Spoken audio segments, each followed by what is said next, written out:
প্রথম কথা আছে, নেতা আমরা একজনকেই মানি, তার নাম মমতা বন্দ্যোপাধ্যায়। তার তৈরি দল, তার নেতৃত্বে আমরা চলি এবং যুব সমাজ অভিষেক বন্দ্যোপাধ্যায়ের নেতৃত্বে। কে গেল কে আসলো আমরা সেটা নিয়ে ভাবি না। ক্যানিংয়ের যারা খুনি তারা আজকের বিজেপিতে যোগদান করেছে। যেসব খুনিরা তাদের পিঠ বাঁচানোর জন্যে তারা বিজেপিতে গেছে। আর বিজেপি এমন একটা দেউলিয়া দল, তাদের পার্টিতে লোক নেই এই ধরনের খুনি, জোচ্চোর, 2 নম্বরি মাল, সোনাচোর, 2 নম্বরি এলাকায় চুরি করে বেড়ায়, পাতাখোর, এই ধরনের লোক বিজেপিতে এখন উপস্থিত। 2026 29 তারিখে নির্বাচন আসছে। ক্যানিং পশ্চিমের মানুষ 2026 29 তারিখে তারা তার যোগ্য জবাব দেবে। 2021 সালে যা লিড ছিল তৃণমূল কংগ্রেসের, তার 3 নম্বর লিড ক্যানিং পশ্চিমের তার ভূমিপুত্র, তাদের বাড়ির ছেলে পরেশ দাসকে তৃণমূল কংগ্রেসের দ্বিতীয়বারের জন্যে জয়লাভ করিয়ে আবার বিধানসভায় পাঠিয়ে ক্যানিংয়ের উন্নয়নকে ত্বরান্বিত করবে। দেখুন, ক্যানিংবাসী হচ্ছে আমার পরিবার। এই পরিবারের সব কাজই আমাকে করতে হয় তাদের বাড়ির ছেলে হিসাবে।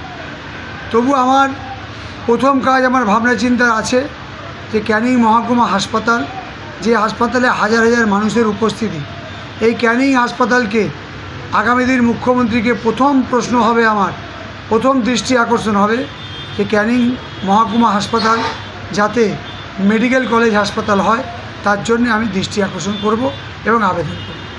দেখুন, আমার ক্যানিং পৌরসভা পুরো স্যাংশন, ক্যানিং পৌরসভা হয়ে স্যাংশন হয়ে আমার বিধানসভা পাস হয়ে আমাদের জুডিশিয়াল ম্যাজিস্ট্রেটের কাছে আছে।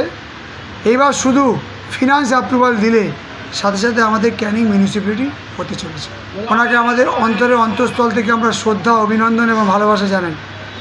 সুন্দরবনের একজন নাগরিক হিসাবে, সুন্দরবনের একজন ছেলে হিসাবে এটা আমাদের কাছে একটা অত্যন্ত একটা সৌভাগ্যের ব্যাপার যে সুন্দরবনকে আলাদাভাবে একটা জেলা হিসাবে তৈরি করা হচ্ছে। তার জন্যে একজন সুন্দরবনবাসী হিসাবে রাজ্যের মুখ্যমন্ত্রী মমতা বন্দ্যোপাধ্যায়কে আন্তরিক ধন্যবাদ এবং অভিনন্দন জানাই।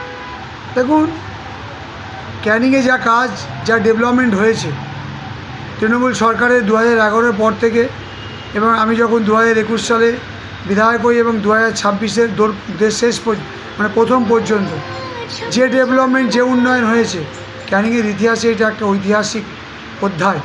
সেই অধ্যায়কে সামনে রেখেই ক্যানিংয়ের মানুষ তার ছেলেকে যেভাবে দুহাত তুলে আশীর্বাদ দোয়া করছে, সমর্থন করছে, আমি তো বললাম এই রেকর্ড মার্জিন হবে।